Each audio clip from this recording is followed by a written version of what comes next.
Welcome. My name is Dr. Heather Michelle, and I'm the director of the Residency Lab. Super excited to be in space with you this morning. This is our second virtual Power Up.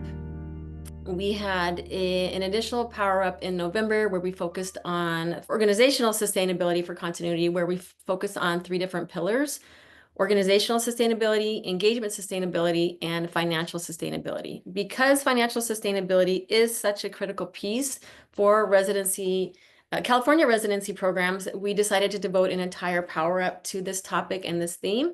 And so today's theme is financial sustainability for continuity. And we will be hearing from 3 different residency programs in the field, both inside and outside of California, that are running financially sustainable programs and have really been creative with their funding and are going to be kind of focusing on one funding strategy that's really been able to leverage their residency program and their sustainability. So super excited to be here. And if this is your first time interacting with the Residency Lab, we do want to welcome you. We are driving system change and educator preparation. And so the residency pathway is one way that we do that at the lab. So welcome, excited to be here with all of you. Again, my name is Dr. Heather Michelle. I'm the director of the Residency Lab. And today I have 2 framing questions I want to offer this conversation in our session today. The first one is, how can we financially sustain residency programs through long-term planning? One of the recurring themes that you'll hear as our presenters and panelists present on their residency programs and their funding strategy is that they really kept the long game in mind. They didn't quite achieve the vision they want in their current moment. They may have to make some cuts because of the funding that they currently have, but they're always keeping that long game in mind and planting seeds to achieve what they're looking for and what their vision is for that long-term residency program. And so keeping that in mind, what can I be doing now to be thinking about how I might sustain my residency program long-term? The second question I want to offer this space is, how can we financially sustain residency programs through creative funding solutions? So we've had the CTC funding these last 5 years. That funding is sunsetting, and so we're going to have to get creative about how we can fund and what different streams we can draw from to sustain our residency programs. And so today you're going to be hearing again about 3 different strategies, but thinking about, how can I be thinking about this differently? How can I leverage this differently? And so these are the 2 questions we hope that you use to frame our interaction and engagement this morning. Our agenda is welcome and connector. I will share the why behind the work. Obviously, financial sustainability is a critical concern in California in the residency space, but we're also going to draw from our practitioner council data as well. We're going to move into the residency presentations and profiles. So each of the panelist residency programs are going to have an opportunity to present on their specific residency program and what it looks like from their vantage point. And then we're going to get out into breakout rooms, and you'll have kind of a small group context and experience with each residency program to ask those questions you might have about how they're financially sustaining their program. And then finally, we have a financial representative, Jesus Holguin. He is an expert in educational funding, and he is going to offer his insight regarding funding and the educational landscape currently. I know we are also managing other programs, and funding is a big piece, not just the residency programs, but other things that we're thinking about. And so we've invited an expert to do a short presentation and also hold time for Q&A afterwards. And so you're going to want to stay around for that. And then finally, we'll close out our session and move along with our day. And so as always, we do want to spend some time in community and in connection. And so what I want you to do this morning is drop in the chat what would be your caption for your Zoom square today. And this is right in line with the metaphor of the glacier, right? Oftentimes our Zoom squares are what we're presenting outwardly, when in actuality we have all of things going on behind the scenes and under the water, and what's happening underneath what people are seeing and what we're presenting on Zoom. You know, we have distractions, both challenges and successes. Many of us have kids in the background and other responsibilities. And so I think it's important to recognize our humanity and thinking that, and recognizing that you have more going on than what is currently being presented on our Zoom presentation this morning. And so if you were to put a caption for your Zoom square, what would it be? And you can add those to the chat. Oh, I love that. Let's see. Oh, you guys are jumping right in. Professional multitasker, Roxy says that. Optimism and progress. That one also resonated with me, Lisa. Professional multitasker. Oh, Kimberly has a sunflower. Thank you, Kimberly. Thriving in chaos. Carmen says that. Yes, I think everyone has a little bit of that. Kara says finding joy in the little things. Mike says grateful for this residency work. Pursuit of balance. Ryan, yes, I think we're all in pursuit of balance, Ryan. Javier says chief coffee drinker. Great way to start your Mondays with some coffee. Casey Cisneros says, gives us also another sunflower. Thank you, Casey. Leanne says professional multitasker. Pleasure activist. Oh my gosh. Oh, I like that one. Pleasure activist. I want to be a pleasure activist. Holly Gonzalez says positivity ambassador. Thank you, Holly. Finding joy in the little things. A lot of multitasking. Yes, if you're leading residency work, you are multitasking. Very much a part of the job. Optimism in progress. Grateful for this work. Debbie says, gratefully running as fast as I can. Connie says, grateful for this work. Love all the gratitude. Genevieve says, riding the wave. Yes. Grant submissions. Yes. Speaking of being creative, right? Grant submissions. Chief coffee drinker. These are great. Liana says, figuring it out. Also, yes, a key characteristic for residency coordinators is just figuring it out. Okay, those are great, y'all. Thank you so much for engaging in that. I love all the gratitude and optimism that was shared in the chat. Thank you for doing that.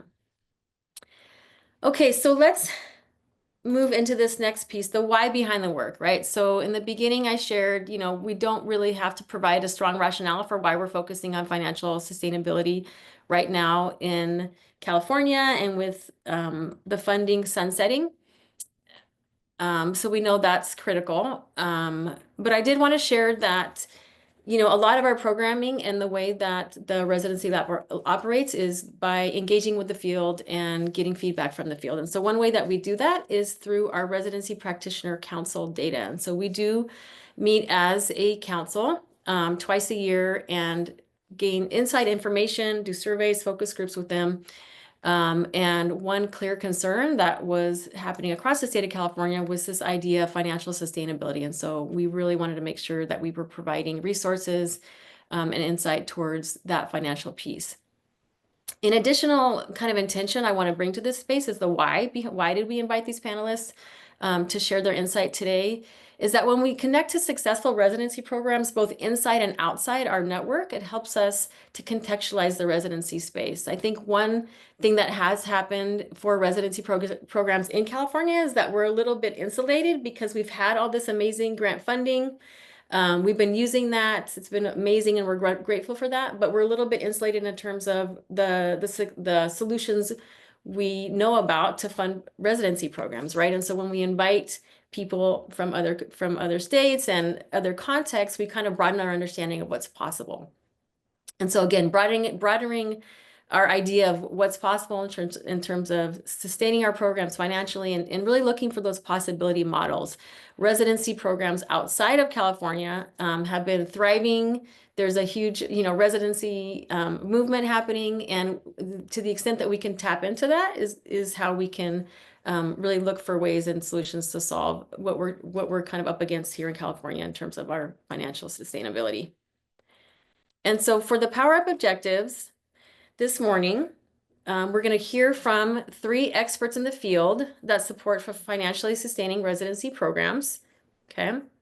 We're going to be introduced to 3 different residency models with 3 different funding strategies.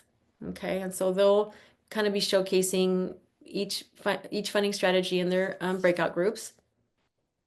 And then we're going to be learning about 2025 financial landscape in education from a statewide leader. And that's what's going to happen towards the end of our session. And so kind of providing some context and focus for our time this morning.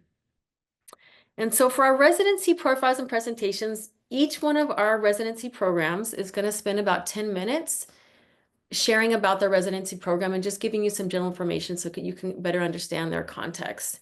And the 3 residency panelists that we have brought on board this morning is first one, Kern Urban Teacher Residency. And with them, we have them presented by Mike Havens. Mike Havens has been attending residency lab events and SR Tech events for some time.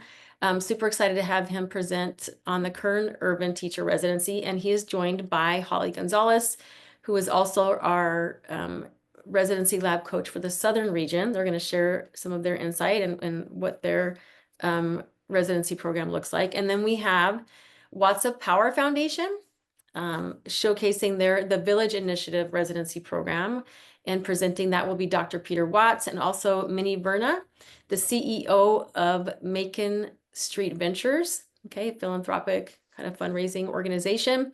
And then lastly, we have Selena Fishback. She'll be telling us about the Louisville Teacher Residency program in Jefferson County Public Schools in Louisville, Kentucky.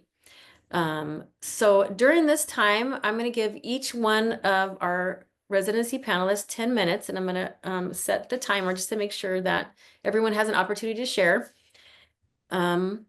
And they're going to just share a few things, give some context, some information about their residency program, how it started, and kind of where they are today. And so I ask that you keep those initial framing questions in your mind as they unpack their residency programs, and also keep those questions in mind specifically that you might have about funding. Okay, because we're going to really address those when we get in our breakout rooms. And so I'm going to stop share, and I think we're going to start with the Kern Urban Teacher Residency. Mike and Holly Gonzalez, you'll be going first, and I'll give you the opportunity to share your screen and just share a little bit about your context and where you're coming from. Right, great. Good morning, everyone. Hopefully you'll be able to see my screen here. All right, well, good morning. And as Dr. Heather Michelle mentioned, I am joined this morning by Holly Gonzalez from Cal State Bakersfield, and we are extremely excited to be able to share the work that we have been doing for the past 9 years here in the Central Valley. And so we want to talk to you briefly about the power of residencies, and starting with our funding story, because as you know, with looming budget cuts, we've got to get really creative to be able to continue to sustain our residency. And so we are extremely excited about this. And I'm going to let Holly speak a little bit to the timeline, because I have been involved in the residency for quite some time, but Holly actually was part of this at the inception, the first few years that I was not there. So I'm going to turn it over to Holly to speak to the timeline. Yeah, happy to. Hi, everyone. Holly Gonzalez. You might know me as a coach, too, for the lab. Happy to be here. So KUTR, as we call it, or KUTR, you may hear us say KUTR. That's what we're talking about, the Kern Urban Teacher Residency. We started in 2016, and it doesn't say it here in deep detail, but what we had was a $900,000 grant from the SD Bechtel Foundation, so a grant. If anyone was familiar with the New Educator Initiative grant, that's what it was called back in 2016, and it allowed us to have 3 years to figure out what the heck this teacher residency thing was, and that's when KUTR was born, between CSU Bakersfield and Bakersfield City School District. So we had those 3 years. We did not take a planning year. We jumped right in and kind of built the plane as we were flying it. We were originally housed in BCSD in a different department, but have now found our home in new teacher development. Michael talked probably a little more about how we fit better there. By 2019, we were getting close to our last year of that money, and we were having to figure out what the heck are we going to do and how do we sustain a program that we know is working. You'll see a little bit along the way here. I won't read everything to you, but ultimately, we need to find new funding. How are we going to keep this thing going, and how do we continue to be competitive with our teacher resident stipend, our mentor stipend, keep the quality of the program while being competitive, but also being sustainable and somewhat make it affordable to keep the thing going. We did apply for the CTC expansion grant in 2019 and received that. The requirement at that time was that we had to find an area to add a credential. So there was not the diversifying of the teacher workforce sort of beautiful space. So what we did was say, all right, we're going to add some STEAM opportunities for folks to earn a single subject credential or a bilingual authorization. That didn't really fit our program. We were finding very low success rates because we're a multiple subject focused program. So what we were doing was just adding too much. Our focus was being lost. So we quickly learned and found that we weren't going to continue using those funds. And data was showing BCSD and everyone around, this thing's working. These are 20 something of the best teachers we're bringing into Bakersfield City School District. So how do we keep this thing floating without money that's going to change the quality of our program? And that's where LCAP funding or local control funding came in with BCSD.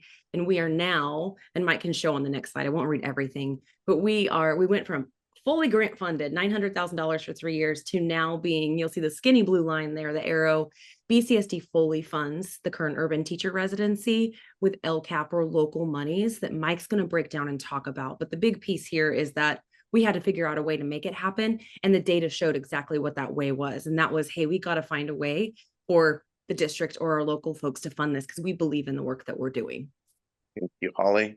As Holly mentioned before, one of the things that we wanted to do, and we wanted to plan for the long-term goal. And the long-term goal was that we wanted this to be sustainable, and we wanted to continue to expand our residency program in number, but also maintain the quality. It's very obvious as we would do walkthroughs and visit our campuses that teachers that had gone to the residency, the teacher quality was obviously much higher. And to give you a little bit of background about Bakersfield City, we hire, for example, this last year, we hired 215 new teachers. We have 44 schools in our district, so we are a very large school district. So there's a high need to hire teachers. And we also have, we hire a ton of people on permits, which, as you know, is not ideal. So one of the things that we talked about is, and we can get more into this into the breakout session, but as you know, it aligns very well with the residency in terms of one of the priorities for LCAP is just meeting those basic services, which is making sure that we have highly qualified, credentialed teachers. And so it was an easy fit to be able to build into the LCAP. And I'm not going to get into the details here, but in the breakout session, I will share how we built in the metrics, how we wrote the action into the LCAP specifically. But one of the things that cannot be overlooked is that it's great to write these things in the LCAP, but the only way that you're going to be able to sustain it is if you have a high quality program and you communicate with your school board and superintendent. So things from every time we celebrate, the board is there. Every time that I provide monthly updates to our superintendent and cabinet on the program, they are very involved in terms of knowing the ins and outs of the residency and how successful it is. And so we also love to take data, share the data, and then invite all these partners to the table. So the communication is key. And Holly talked about it before that we went from 2016 to 2023 where we were fully funded. But the question that everybody always wants to know is like, well, how much does this cost, right? So it cost about $1.2 million to be able to fund our residency for KUTR. Now realize that it's also pretty robust in that we spend a lot of money just sending our residents and mentors to conferences. I mean, that's something we spend over $80,000 to $100,000 just sending them to conferences. So as budget constraints are looming, those are things that we feel like if we have to pull back on, we can. But you can see here, these are the major line items. Each resident receives a $25,000 stipend. And currently we have 24 residents this year. Our mentor stipends, they receive $3,000. for their mentoring services. We have a consultant agreement at $45,000 to help coordinate really that communication with the university, with Cal State Bakersfield. And then I mentioned before, conference development. Ultimately, it cost us about $1.2 million, which is probably potentially could be a huge sticker shock to a board. But one of the things that we like to talk about in terms of sustainability is, I mentioned before, if you are in a position like we are, where you are hiring someone on a permit, and let's say that we hire somebody on a PIP, we provide a mentor to them and support, and it costs us money to do that. It costs anywhere between $3,000 to $7,000 for that first year to support them. Let's say the second year they flip to a STIP. Once again, we have to provide that same level of support, $3,000 to $7,000. Then they roll into an intern, and then once again we have to supply them with that support. And by the time they end up with their prelim, we have spent almost the same amount that we would have spent on them if they would have joined the residency. And so that's very general, and my time is limited. I think I have 1 minute left. So, No, you have three. You're good. You had 3 minutes, Mike. You're good. Okay. Yeah, Okay. you got 3 minutes. So I can get into more specifics about how those numbers look, but ultimately, the upfront cost of a residency obviously is much more, but the long-term benefits, considering we do have a high turnover rate, when these people come into our residency, they sign a contract to teach for us for 4 years. So now we have people who, once you're in our district for 4 years, the data shows that you don't leave. So we are getting, lifetime teachers, right? To be honest with you, at a fraction of the cost and at a much higher quality. So benefits are listed here. I mentioned the 4-year commitment. I can't overstate enough that there is a tight-knit community with these residents. So they have this great support network moving forward. And now that the residency is housed in new teacher development, it's a smooth transition because they go from the residency, which is housed in new teacher development, into induction, which is obviously housed in new teacher development. We know who our residents are. We know who needs maybe additional support. We put program specialists and assign program specialists to them, and that we feel are the most appropriate. And so even placement, we talk as a team to be able to place our residents in a place in a school site where we feel they're going to be the most successful. So I'll wrap it up here, and Holly, jump in terms of the celebrations and highlights. We are extremely proud of this. We listed Esther B here too. We have 2 specialists on the call today with us. Emily Kramers, who's with us today. She's a program specialist for KUTR. Casey Cisneros is our program specialist for Esther B, which is our special ed residency. We're very proud of that. We can speak to that too in the breakout if we want. But Holly, I'm going to let you kind of close up with the celebrations and highlights. Sure. Yeah. I think the biggest celebration to even show here, we've got some great blurbs from residents or mentors, but I think the biggest piece to even see is that Bakersfield City believed in this model so much that they knew there was a need for special education teachers, and that they said, let's get on board and have another residency and do the same type of thing and bring in teachers that are amazing for our special education classrooms. So I'd say that's probably the biggest highlight or celebration that's here. And yes, lovely Emily and Casey are here, but we'll close it up so we're not taking up too much time. Thank you for being here. Here's our lovely Bitmojis as well. Follow us on Instagram or Twitter. They are fun places to kind of see our day-to-day what's happening in KUTR or SRB land. So we'd love to have you follow us. Yes, I do follow them on social media, and they do. You do post a lot, and especially from the residents themselves. It's a great perspective. Thank you so much. That was so informative. You kind of planted some seeds that you can unpack more when you get into those breakout rooms. So thank you for that. We are going to move to our next presenters, Dr. Peter Watts and Minnie Verna from the Watts of Power Foundation, and they're going to talk about the Village Initiative. And I'm super excited to hear what they have to share.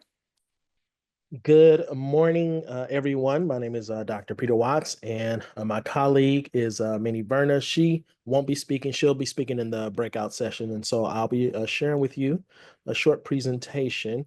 So we always say it takes a village. And the question that I always ask up front is, when was the first time that you can think of when you first had a Black male teacher in your K-12 experience? When was the first time that you had a Black male teacher in your K-12 experience?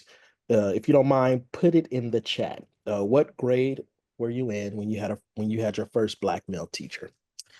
So my name is Dr. Peter Watts. I've been an educator for the past 27 years. My wife, Dr. Dee Dee Watts, who is the co-founder, has been an educator for the past 30 years, both been teachers, school site administrators.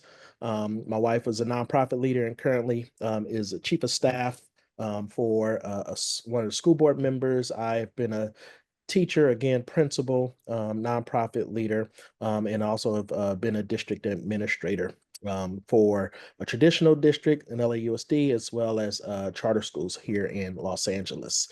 And we love the uh, African proverb of it takes a village, because we know that we don't do this work alone.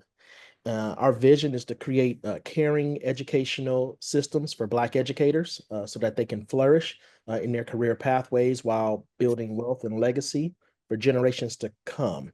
And what that looks like for us in terms of what success is, we believe success for our organization and how we measure it is to see Black men who are interested in becoming teachers become fully credentialed, that they are highly effective, meaning that they are moving the needle on student achievement, and that they become homeowners in the communities where they actually teach.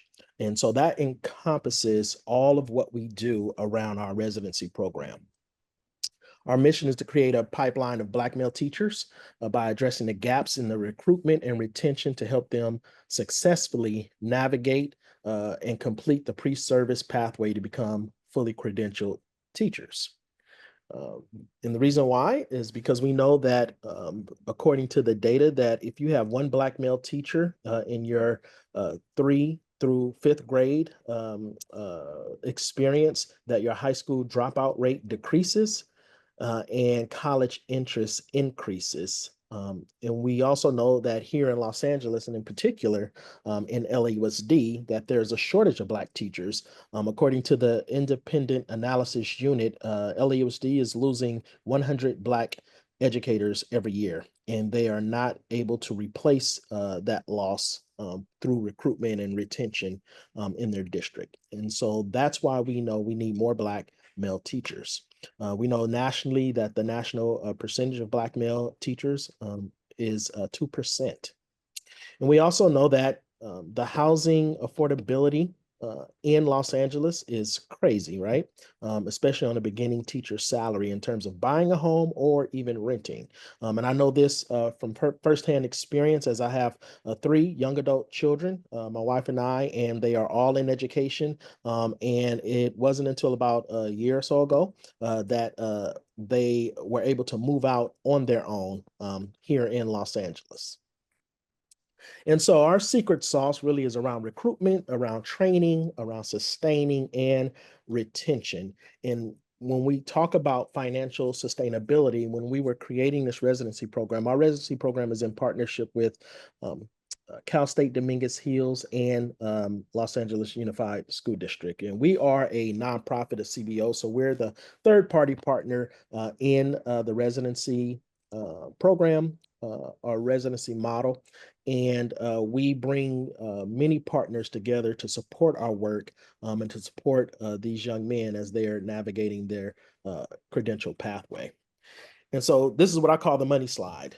This is all of the services and supports that our fellows receive. We look at it as a wraparound support. So of course they get a living stipend during their student teaching year. They get a life coach. They get a therapist.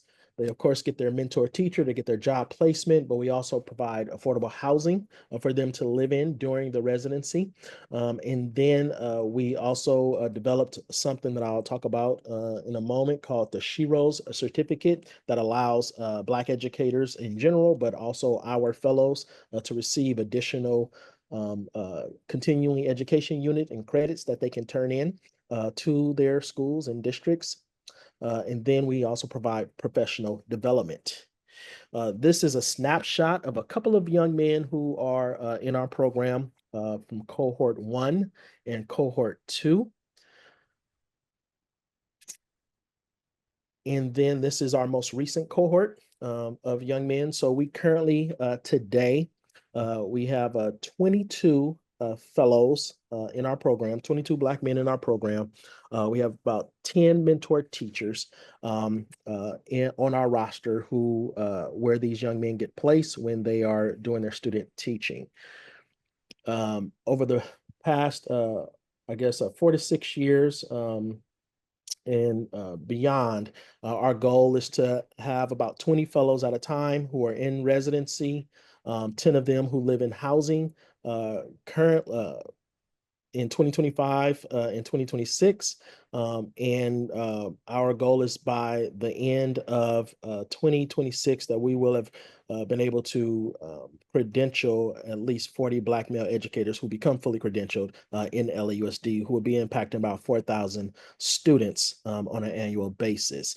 One of the newest things that we have developed in partnership with Cal State Dominguez Hills is a continuing education units through specific training that we provide that my wife developed through her doctoral program called the Components of Care and looking at educator care, because we know that as we looked at the landscape in credential programs and to become a teacher, one of the things that they never ask you in a credential program is, do you like kids?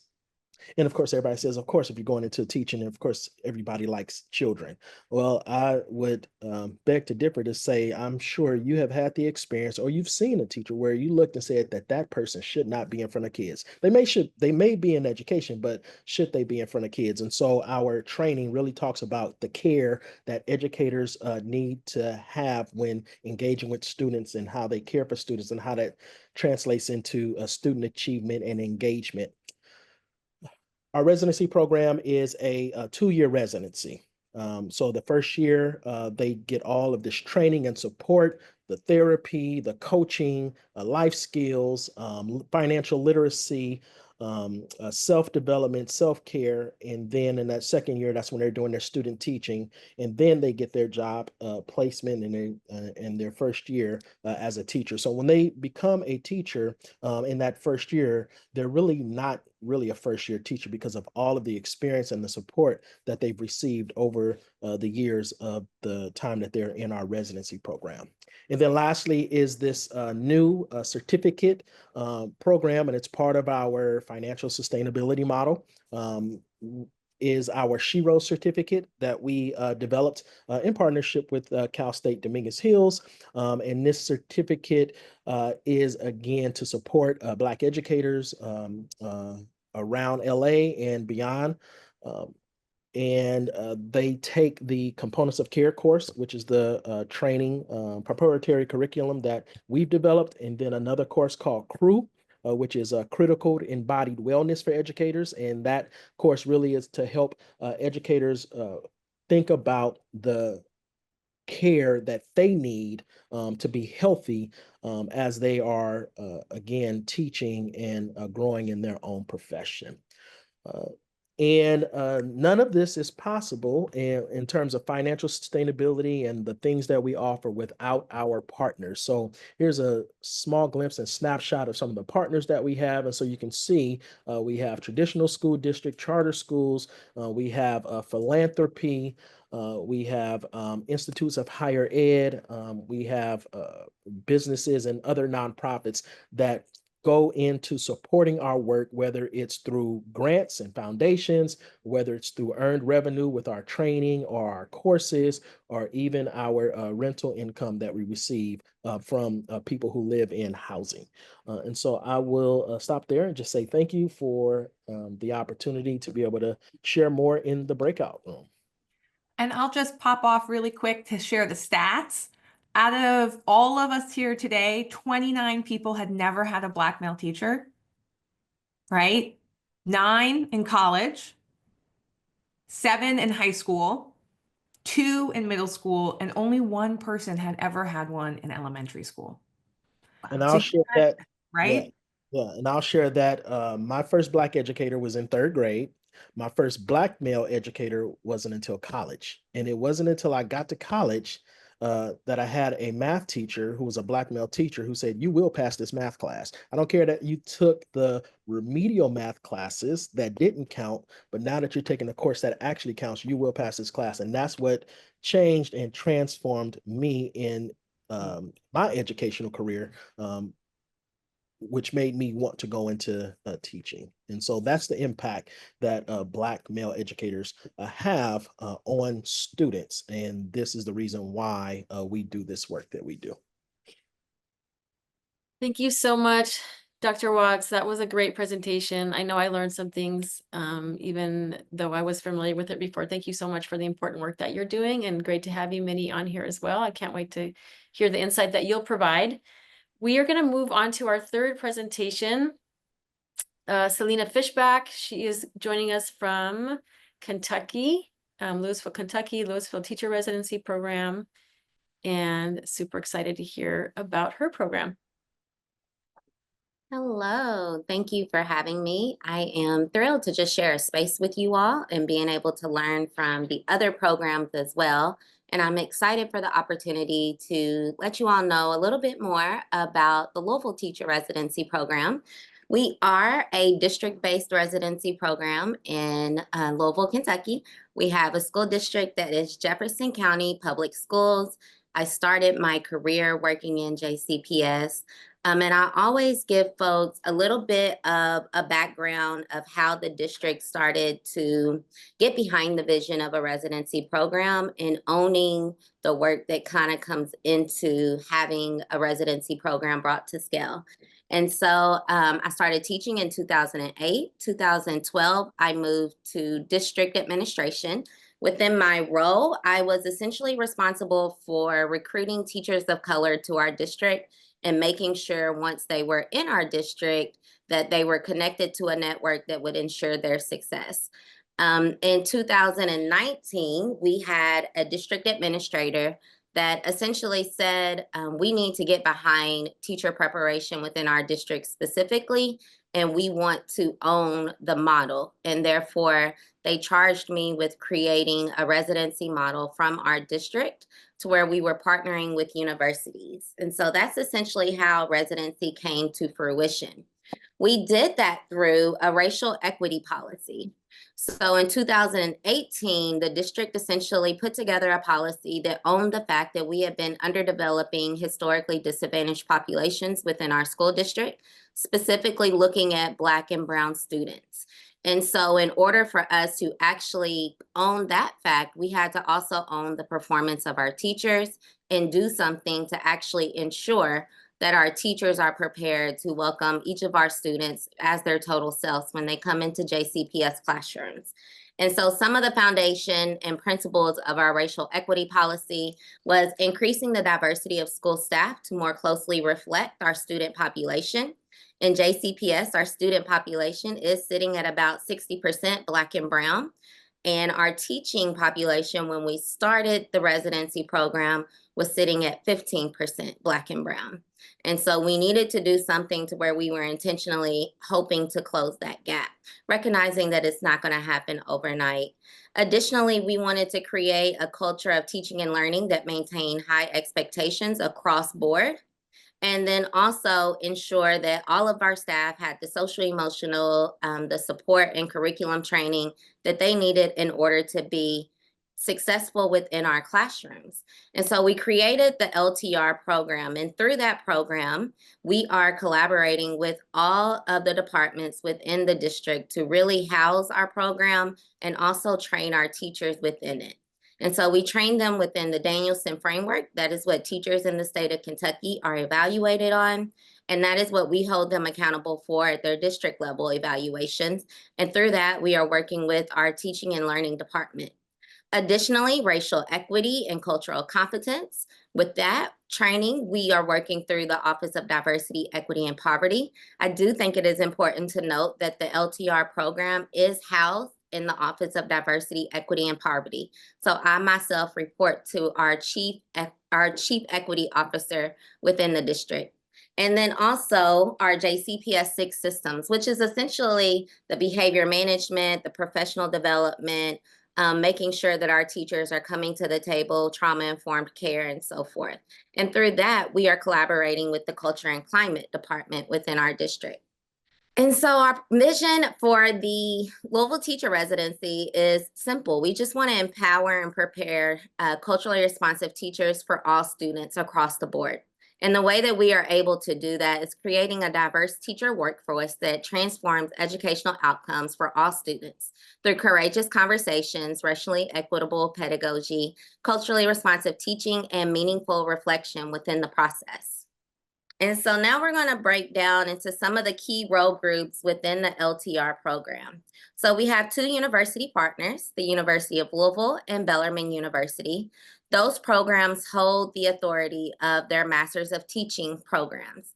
And so what we went to them and we asked them that they create a specialized pathway for residency in which we are able to certify teachers within 1 year. And so all of our residents also achieve a Master's of Education from their university partner, completing the full coursework that all other teacher candidates do in the state of Kentucky, and they're able to do that within 1 year. Additionally, we have 5 training sites within our district. And so our district has 5 specialized locations in which we put all of our residents that are in the program. We have 42 residents within the program this year. And in our program, we also have 35 mentor teachers. And our mentor teachers are those classrooms that are housing our residents while they are working on their education degrees. The University of Louisville, who was our first university partner, they essentially offer a variety of certification levels, and our residents are able to go to them and select the certification area that is the best fit for them. So we do early childhood certification, elementary, and then middle and secondary in the core subjects of math, science, social studies, and language arts, as well as a world language certification and special education certification for LBD and MSD. Last year, we had Bellarmine University reach out to us, and they actually outlined that they wish to do the same so that we could also have students from Bellarmine University in our residency program. And so they created a specialized pathway as well for the same subject areas. However, they did create a unique subject area to where they are able to get dual certified in their core content area, whether it is middle, elementary, or secondary, and they are able to couple that certification with the special education degree. So they can also get special certified in LBD and MSD if they go to Bellarmine. So essentially what makes LTR special is that you have this collaborative relationship between the university partners and the district. The university is offering them their coursework and their Masters of Teaching, whereas the university or the district is making sure that they have that authentic field experience to satisfy all of the student teaching and the field experience hours required by the university. And through that, we also give them employment within our district. And so now I'm going to break down the model of JCPS and how our residency program actually works. So all of our core staff members are central office employees. Here you will see an outline of my team. I love them to death. There is not a better team within the scope of education, from my humble opinion. But we have 5 LTR coaches.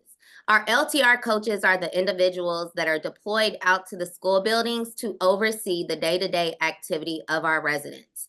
And so each morning the resident will check in with the coach. This is where we confirm arrival. This is where we confirm that they're meeting our performance expectations. They are essentially the one-stop shop for making sure everything is managed at the school level. Additionally, we have a recruiter within our department whose sole purpose is to recruit for the LTR program. So he collaborates with our district administration, of course.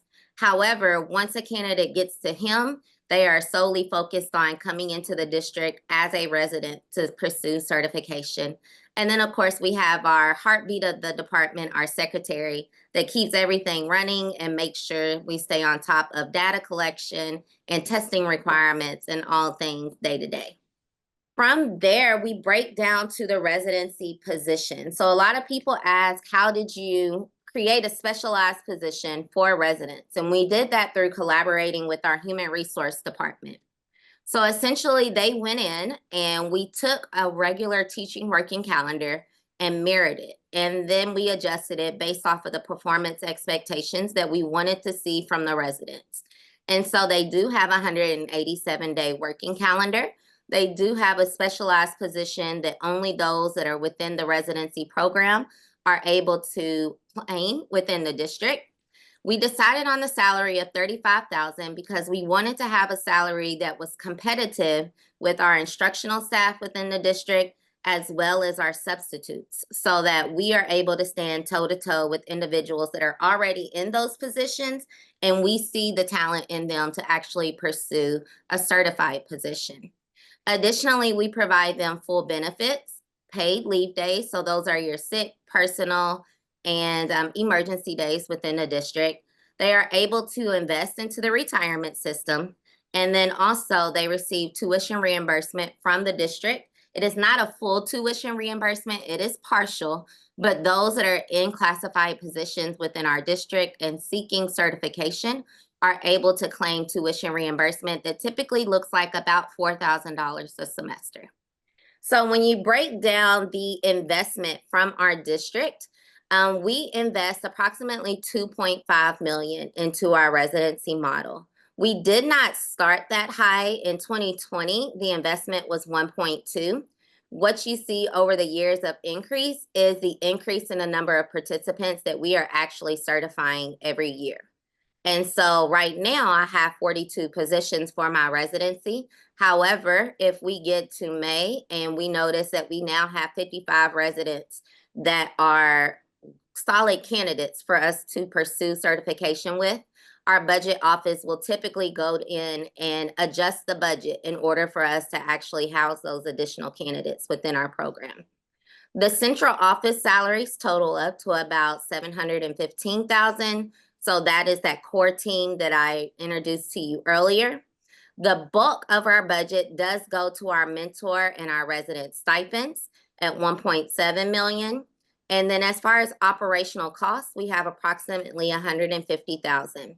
That is typically spent on books, presentation materials, recruitment materials, travel for those in the core team that are going to conferences and so forth, and then testing support and materials for the residents at the classroom level.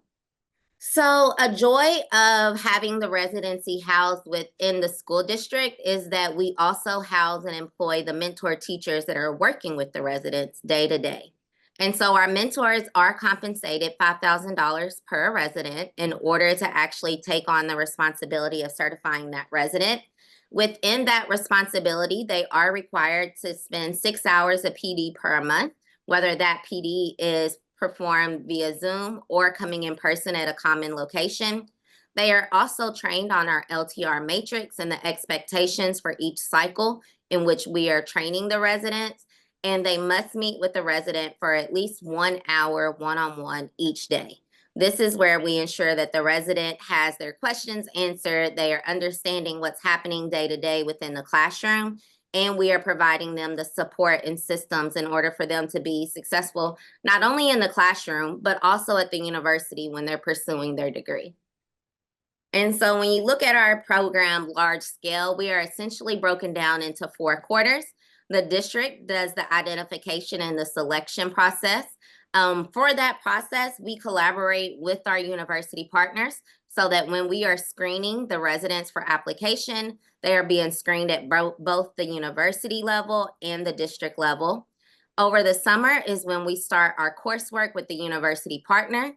We also have our coaches that begin working with the residents over the summer and laying the foundation of the program. And then at the start of the school year, they are connected to a JCPS training site in which they are working Monday through Thursday, and then job placement continuing out. Here's just a few demographics of our residents. You will see that they are diverse, so I won't walk through them. And then closing out from our investment, JCPS has saw an 88% retention rate. within our teachers, and we have trained approximately 131 within the field. And our data is managed by our research department and our HR department. So again, going back to that holistic buy-in from across the district. And so I will be available in the breakout rooms, and here is my contact information in case you need it. Thank you so much, Ms. Fishback. That was super inspiring again.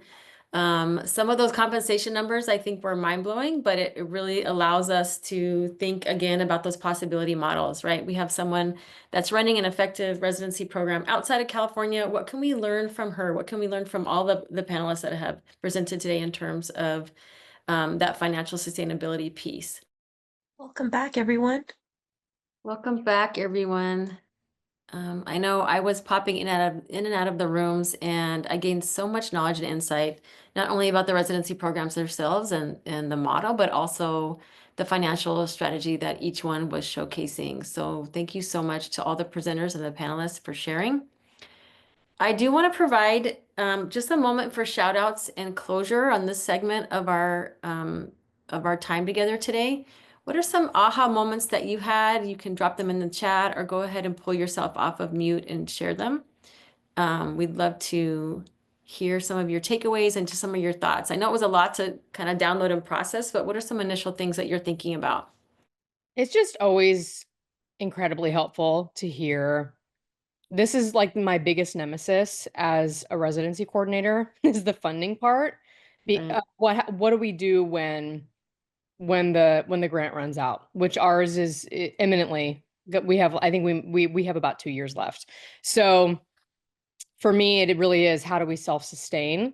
So I think hearing from the districts that are doing this really well is just so beautiful to me, because I come into these PDs thinking I literally just have a question mark over my head, like I don't know. So to hear the options, to hear different things that you can do, I especially really loved when the residents graduate, putting them on a certain place on the salary schedule. That was amazing to hear as well, because we do sometimes have the issue of having residents that graduate, but they didn't do the RECA, or they didn't pass the RECA. They're waiting for like a requirement. And then the districts are at this place of like, what do we do? What do we do with them? Do we have to put them on a STIP? We have to do things like that. So I just think hearing about the experience is it's really informative to me. I really appreciate the presenters today. I always take a lot from these meetings. So thank you. Thank you, Christy. That was great. Thank you so much. I'm seeing a lot of action in the chat here. Let's see. I didn't realize how many philanthropist organizations were supporting residencies. Yes, that was a great realization. I appreciate the diversity of the programs and the breakouts. I learned from each one. I love the idea of residency teacher housing support. It's so expensive to live in Anaheim, and this would make a big difference. Yes. Loved hearing from the breakout rooms. Thank you. The importance of relationships and district level support for a residency seemed to be a common thread. Loved hearing about the different models. Yes, that partnership piece is so critical. I really appreciated hearing about braiding philanthropic funding. So another way to be creative about our funding streams. This work can feel so isolating because it's almost adjacent to regular LEA operations. It's amazing to be with people that understand what it takes to run a residency program and gain ideas to elevate our program. Thank you. Well, I'm glad you found that here. A little bit of community from our residency community. That's great. Anyone else want to do a shout out here? Anything else that they gained or learned that they'll be taking back? Okay, well, thank you so much for that. Again, just really appreciate the panelists and their generosity of spirit and sharing all of their expertise and insight. We are going to move into the next part of our session today. Before we do that, I do want to encourage you to fill out the feedback form for this session, the second Power Up. We're going to give you a few minutes to do that. You can access it using the barcode. Please remember that we gain so much insight from the feedback forms from all of you. It informs our programming. It helps us to narrow our focus and really provide the best support possible to the field.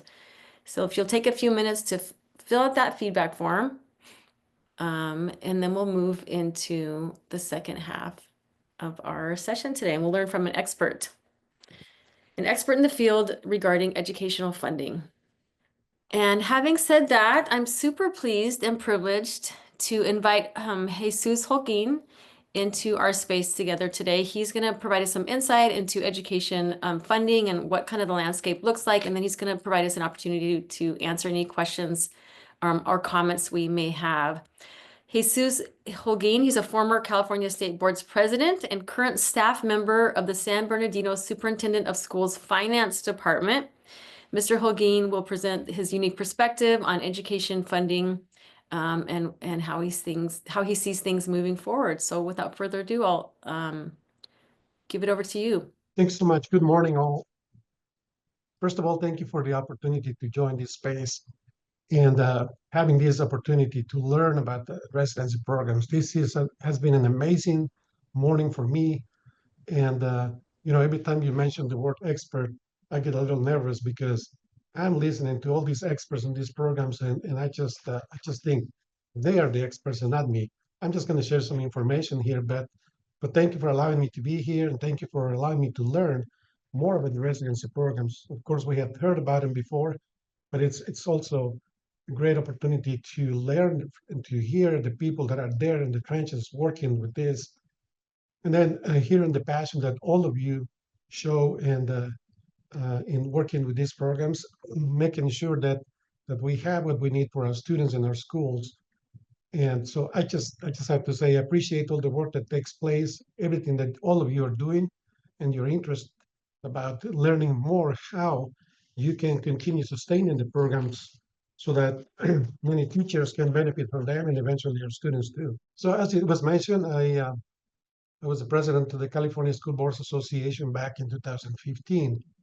I served with the Moreno Valley Unified School District in Riverside County for almost 22 years. I recently retired from the board, but over those 22 years, I had the opportunity to visit many school districts and schools all over the state of California and other states in the nation, and learn about the great things that are happening in all the districts, but also the challenges that many districts and many members of staff face because of many different aspects.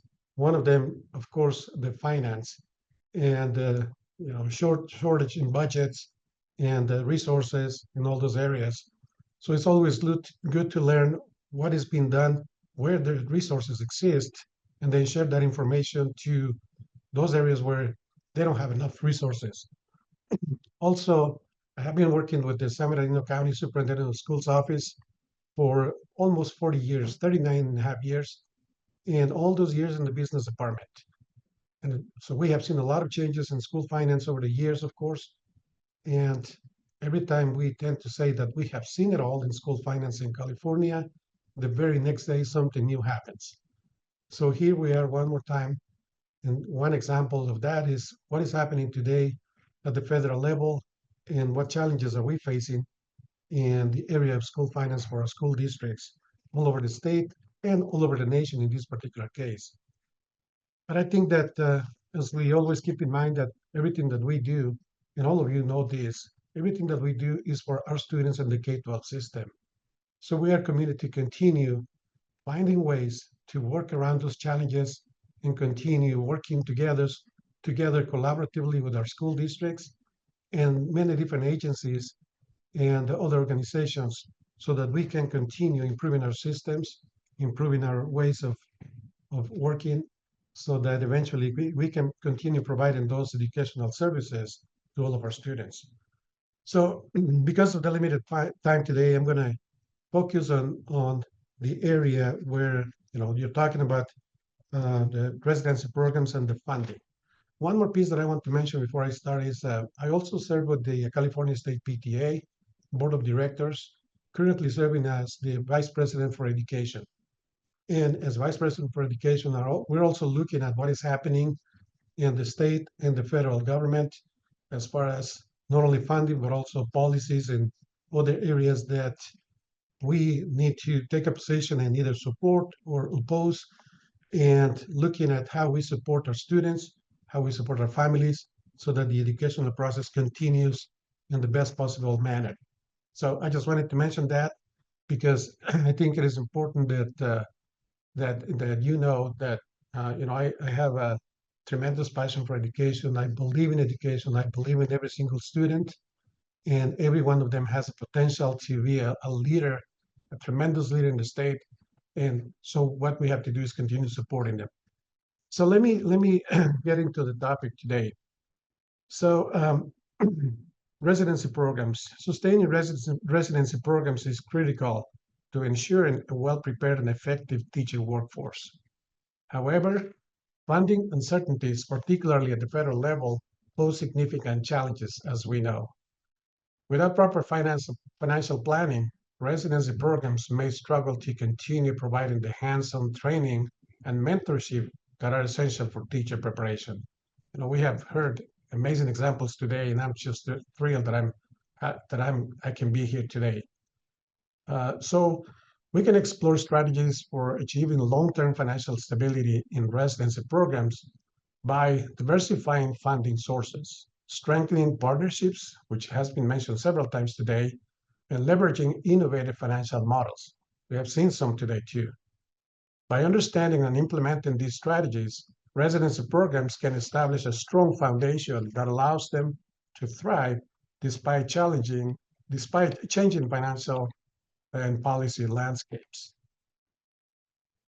So let's talk about these different areas that I want to just briefly talk about because of the limited time. But one of the things I wanted to address briefly the federal funding uncertainties. Recent policy shifts under the new administration indicate that potential reductions in Title I, Title II, and other federal education programs may take place soon. Since many residency programs rely on these funding sources, it is crucial to anticipate these changes and develop proactive solutions. To mitigate this risk, residency programs, I believe they must take at least 3 different areas, and there may be many others, but I have 3 that I just want to mention today. One is reduce reliance on federal grants. And I can see that these programs that we heard today, there's not a lot of reliance on federal funding, which is great.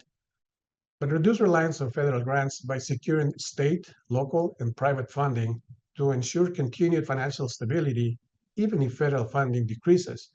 We have heard several great samples today that is happening already. So it's great. We're on the right track here. The second is advocate for residency programs at the state level, ensuring inclusion in state budget priorities to protect funding from political shifts. And this would help us tremendously. We can tie to the state budget some of our goals here, and we'll go a little more in detail on this in a minute. And then the third area is seek alternative federal funding, such as workforce development grants that may remain intact even if direct education funding is cut. That's coming from the federal government. So there's another area that we can tap into for the residency programs. Again, the workforce development grants. There's a lot of money there too that we can use for this purpose too. Federal funding has historically been a major contributor to education programs, but relying solely on it is no longer a viable long-term strategy, as we're learning today. By integrating multiple funding sources, residency programs can better withstand shifts in national policy. So let's talk about a different area now, and that is strengthening state and local funding sources. With federal cuts looming, state and local funding must become a primary support mechanism for our programs. Residency programs should work to ensure that they are seen as essential components of teacher preparation and secure dedicated funding at the state and district levels. Now, there are some strategies that I'd like to offer here as suggestions. Key strategies. Number one, and this one has been mentioned several times, Bakersfield area, that program, what is it called? The KUTR program, LCAP and LCFF integration, a local control accountability plan and local control funding formula integration. Residency programs should work with school districts to allocate local control funding formula dollars. And again, we've heard this already, so it's a great thing to know that it's happening. And those dollars towards program sustainability, ensuring that residency programs are written into district budgets will help establish stable long-term financial support. So in here, I'd like to make a comment that it is critical to maintain good communication, good relationships with school districts, between the school districts and universities, or the organizations that are working with these residency programs. Because as it was mentioned, I think Mike mentioned that presentation to the board, the superintendent and cabinet, ongoing basis, so that they can see the benefits of the program, how good is working, the results, and all those different areas, so that the board, the superintendent, and the cabinet are in agreement to continue funding the program through the LCFF integration. And there's money there that can be used for that purpose. And the district should understand that we benefit from these programs because we're going to get the teachers that we need. Having such a tremendous shortage in teachers, not only in California, but throughout the entire country, it is critical to find ways to get more teachers, get more people in the field of education. And this is a great way. Having that relationship, that communication between the two is critical. The other strategy is state legislative engagement. Advocating for statewide funding commitments will ensure ongoing support for making residency programs a priority in education policy decisions. We need to work with our legislators. We need to let them know that we need these programs, we need teachers, we need the programs to prepare teachers for the future. And I think I'm positive that our legislators understand that need. And if we can have them write legislation or support legislation that allow us to work in that direction, I think it is important too. And then more at the local level, county and regional investment. County offices of education and workforce development boards can provide supplementary financial backing, helping to bridge any gaps in funding and expand residency opportunities. There's a lot of different organizations at the level, at the county level, the regional level, that can support these programs and also provide some of the funding. But again, in this area too, it's important to maintain those relationships, to maintain that communication, so that these organizations trust the work of the school districts, trust the work of the universities, and can and are willing to provide that funding so needed. Residency programs must be proactive in securing funding at the state and local levels by making a compelling case for their impact on student outcomes and teacher retention. That is very important. Now let's talk about leveraging private and philanthropic support. We have heard many different examples today again. To counteract public funding fluctuations, residency programs should establish long-term philanthropic and corporate partnerships. Many private entities recognize the importance of high-quality teacher preparation and are willing to invest in programs that align with their mission. This is also a good avenue to use, because the teachers that we're preparing are going to teach our students that eventually are going to end up in those organizations and those private industry companies. And it is important for them that they are well prepared, that the students are well prepared. So through high quality teachers in our schools, that can be accomplished. Now, what are the potential funding sources in this area? Well, national education foundations, and several were mentioned today, such as Gates, Walton, Carnegie, Zuckerberg, and many others, which offer multi-year grants for teacher residency initiatives. So we need to go after those foundations and make sure that we tap into those dollars that are already destined for these kinds of work. So we just have to know where they are and then go after them. Corporate sponsorships in STEAM and bilingual education, where companies with an interest in workforce development may provide targeted financial support. STEAM, big today, has been big for the last few years and continues being a big area. And many organizations are looking for the students that are involved in STEAM already. So how do we prepare those students? Through a good preparation of teachers. Are they interested in preparing teachers well? Of course they are. So we need to go for that corporate sponsorship too. And then local businesses and community organizations which may be interested in funding specific residency initiatives that benefit their local school districts and communities. The same thing, local businesses want that workforce, they want those employees to be well prepared, and we need to work on that together with them. Building relationships with private funders requires a clear demonstration of impact. So we have to make sure that we're well prepared to demonstrate to them that these programs are working great. And we have seen today the 3 programs presented today have amazing examples that they can easily present to these organizations and get that funding necessary. Residency programs should be prepared to present data on teacher effectiveness, retention rates, and student outcomes to attract and retain philanthropic support. Now, we need to develop self-sustaining revenue models too. That's another alternative for funding. While external funding is crucial, of course, residency programs should also integrate sustainable financial models to reduce dependency on outside funding sources. This is in the case that something happens, like in this case, the federal government, the state government, and the local government. But creating these internal revenue streams ensures that residency programs can continue operating regardless of fluctuations in external funding. So we create our own revenue source. And some approaches for this area include, number 1, district university cost sharing agreements. Residency programs can negotiate long-term funding agreements with universities and school districts, ensuring that both entities share responsibility for program sustainability. Another area is paid professional development and credentialing, offering continuing education and certification programs for teachers and school districts can generate revenue while also improving teacher quality. And again, we're looking for having well-prepared quality teachers so that our students are well prepared for the future too. And then expanding alternative teacher pipelines. Residency programs should develop pathways for career changers, paraprofessionals, and emergency credential holders, increasing enrollment and diversifying funding sources. A well-structured residency program should not only rely on grants, but should also seek to generate revenue through services and partnerships that enhance long-term stability. We have to secure that funding one way or the other, but we have to continue being prepared for the future. And the demonstrations that we saw today, I don't have any doubt that those programs could go for more funding and could easily get it.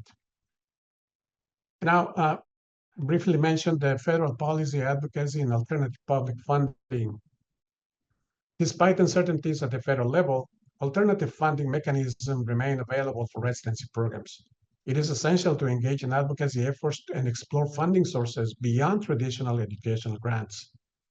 Some strategies in this area engage in policy advocacy, partnering with education coalitions such as the National Education Association, Learning Policy Institute, and many others that exist at the state and at the federal level as well.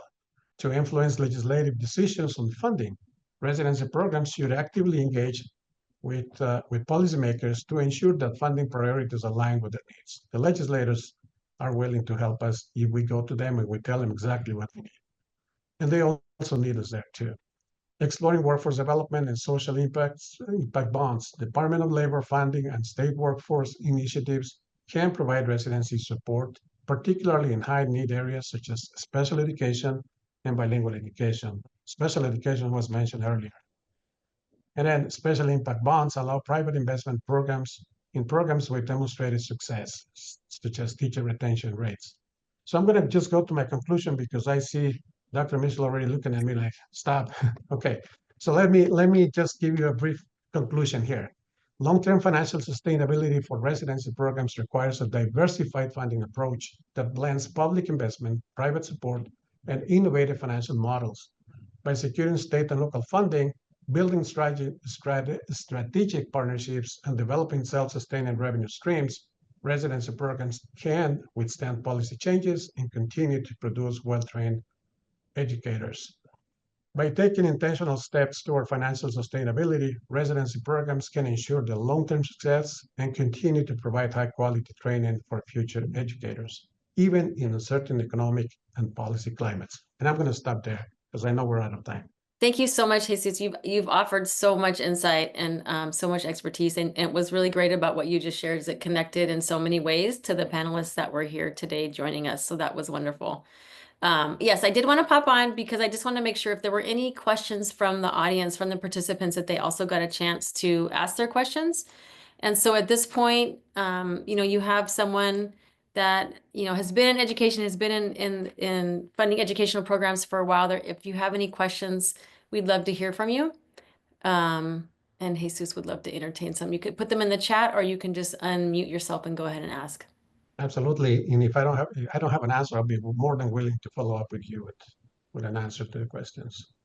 Well, while we're waiting to give people an opportunity to respond, maybe in the chat, I did have one thing that you brought up that I know that we didn't really talk a lot during today's session was the workforce development grants. Can you speak a little bit more about that idea? Because I don't think that's something that, I know I have limited knowledge about, but if there's anything you could add to that and kind of explain that a little bit more. Yeah, workforce development, and there's some grants at the federal level that can be used for that purpose. And many organizations want to make sure that the training force, the working force coming into their organizations, companies, and distribution centers, and on and on and on, are well prepared in many different areas. It could be in technology, it could be in, many different logistics and etc. But those students have to be well prepared, right, in the classroom before they go there. So the teachers have to be well prepared to prepare those students. And for those teachers that are looking in the technological area and the career technical education area, and so they also need to be well prepared. So getting those funds for the technical education area specifically could be one area that we could look at. Utilizing those funds to enhance the technical education, to enhance the technology education, to enhance all those different areas that are popping up continuously now. We have the artificial intelligence, we have many different areas that are developing tremendously and really quickly. So we need to be prepared for that. And we need the instructors in that area too. So I think having a residency program for technology would be a huge area for helping students, helping teachers and help students. I hope that helps there. That does help. Thank you. I just was reading someone put something in the chat, a comment. Dr. Peter Watts says, we must advocate about the teaching profession being part of the workforce development category. Yes, absolutely. Absolutely. E-certificates for high school students and pay them as they are learning about teaching and tutoring younger students in elementary school. That's 100% true. Yeah. Right.